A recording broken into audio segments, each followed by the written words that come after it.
Hey y'all, for those new to this series, this is the DirtySmurf series where we are trying to build basically the perfect Smurf, and a Smurf is a second account of yours that's really good at collecting resources, and it's a real low might account. And I got a Mortep on this account, which is really awesome, almost the perfect hero for a Smurf account, with the Bulwark 4 or 5, which makes his Sandstorm do a little bit more damage there. And we got Succubus, Druid, Berserk 4 or 5. We did consume the Revitalize for Druid. We also have Paladin, Engineer, and one open slot with 2,211 shards, which is just enough to buy the hero you should always buy first, because you do get Druid and Paladin for free. So if you have basically an account with no good legendaries on except Druid or Paladin, the first hero you should buy is Thunder God, and the only talent I cannot stand on Thunder God is Sprint. I will take anything over it, including Stone Skin. Hey, and that even reduces damage a little bit, so hey, maybe he'll live a little bit. Never know. Now, all those slimes that were on this account were basically being held. Once I realized I got to like 1,500 shards, I started holding all my slimes so that I could pump them all into Thunder God. We want to get that Thunder God really to 5 of 9 as quickly as possible, but even if we can get there to 2 of 9. And here I want to show you something here. So here's I got a Thunder God. This is just doing a little raid. What I like to do whenever I get a new legendary hero, or even any hero that I'm leveling for Garrison, like an ordinary or green or blue hero, is I just like to take them into a raid and I just let them attack the town hall. This is kind of a cheap trick. You can see here, look at this. See the proc there does about 400, 500 damage here at level 1 at 2 of 9 skill. So it's just whacking away at it. Whack-a-mole right here. Whack-a-mole Thunder God. He's whacking. He's whack. Thunder God's whacking. This is a dirty chick. Wow, probably my first video or one of my first 5 videos. This was a dirty raiding trick where you basically send your Thunder God just on the exterior buildings there of some player. What's really funny about this is it's level 1, so he can barely take out a mana mill. He's like, whack. Whack, Mana Mill's staying. Mana Mill's not going anywhere. This is a level 1 Thunder guy, guys. His basic attack is for tiny damage at this point. But since I took out that Town Hall, I'm going to get a good little chunk of experience that's going to take him up maybe 5-10 levels. Let's see, 220 experience taking him to level 7. So I like to do this. I don't like to waste anything on leveling them to the level 20. I don't want to waste anything, no books or anything. Maybe 1 book or something. But I'm not going to spend a lot of books. And here, you know what I saw? Oh, I just wanted to see how much damage he did leveling up to 7. So his proc at 2 of 9 did 621 damage. And you always know Thunder God procs because, of course, the lightning. Just look for the lightning. See the lightning, and then a split second later, you'll see the damage that is done by the lightning. And boom, you're good to go.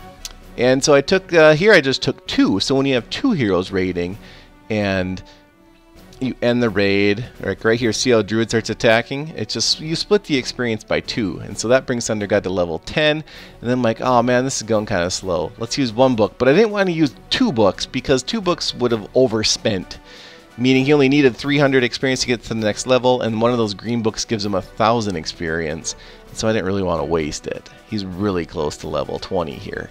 And so what I did was I sent in Thunder God and Druid, and then Thunder God annihilated. See the little X there on Thunder God? That's new with the update. And then, the rest of the team takes it out, and so all this experience is going to be divided by 5. But I knew that that would be enough to get him really close. And you can see it took him to 830 of 190 needed. So that's just a tiny little bit of experience required to get him to the next level. Again, you don't want to use 1,000 experience book to get him, that 90 whatever experience to get him up to level 20. So here, just throw everybody in a raid. You're going to divide that experience by 5, but he only needs such a small portion that it's okay if he dies, you're good to go. This will get Thunder God up to level 20. Then once he's 20, that's when you start throwing books in him. And if you have enough honor badges to cover the leveling and gold and whatnot, then you're good to go. So there I 2-starred that Thunder God, right? And then I gave him 5 books. That takes him to level 30. Oh, it looks like I did 5, 6, 7, 8 books. And we're going to then 3-star him. And then we're going to give him 17, 18, 19 books, right? Then we're going to take him from 3 stars to 4 stars. Takes him to level 60. And then we're going to pump in all the rest of our books, and that takes them all up to level 68. So in about maybe 5 minutes or less, We went from level 1 to 68. And yeah, that is wow. This type of leveling, that speed of leveling just did not exist prior to questing. And look at that, see all the lightning? Look at this, guys. Whoa, that's just a ton. And again, a split second after that lightning, see the freeze frame here? No, so I'm gonna freeze right after. See the split second after that lightning, you're gonna see that 4,000 damage. Guys, remember the first time I showed you that level 1 Thunder God 400? He went from 400 to 4,000 damage in 5 minutes of leveling. That's just crazy. And now I normally farm like D or E with this Here Be Monster base here, which I freeze frame there. It's basically a Dirty Bastard Town Hall 16. And I just wanted to test it out on D. If it worked on D, I'll take it to E. It ended up beating D here, and barely. You'll see at the end. But since then, I've been leveling this Thunder God up to getting them near to 80. And this does farm E pretty consistently too. Although I'd still say I'm farming D, but E is very, very close. I just need to level my hero bases a little bit and I should have it. And again, you can see here just the synergy of Thunder God, Druid, Immortep, and Engineer is really, really good.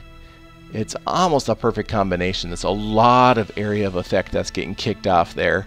That's why we use Engineer, by the way. He throws that one grenade and he can take out a bunch of troop. It's really nice. And look at that Thunder God proc. He's just stacking with Sandstorm there from Immortep, and I mean, it's just really awesome here. And then here, Clutch Engineer win. No, actually Engineer just died. I'll call it Clutch Tower win. And you can see we got the 16,500 experience, 25 shards, and that's looking good. Now, let's go back to the DirtyBlue base here, the DirtySmurf base. You can see at Town Hall level 16, as mentioned earlier. Mana Vault's level 13, and the Mana Mill and Gold Mine are just level 1, and the Relic Hall is just there to do a quest. See there, I just need a level 1 restoration. There's no research to anything. I want to keep the might really low. Again, this is a Smurf. We want to keep might low. It's the only type of account you should keep the old Smurf low might.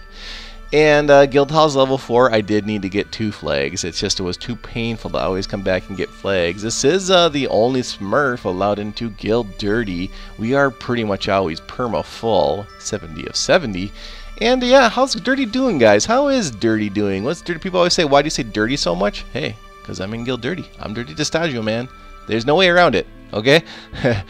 You know, up there at, you know, top 20 guild, you know, we have split. We have kind of separated and dispersed into about 5 guilds just because of the whole honor badge crunch deal that we had experienced prior to the Boss 3 update. And, you know, if we ever were to come back together, which I'm not saying is going to happen, we would easily be a top 10 guild by far. We have, across the whole empire, like 20 heavy hitters, maybe 30. And we have 3 or 4, 5 on now, I'd say, really strong guilds.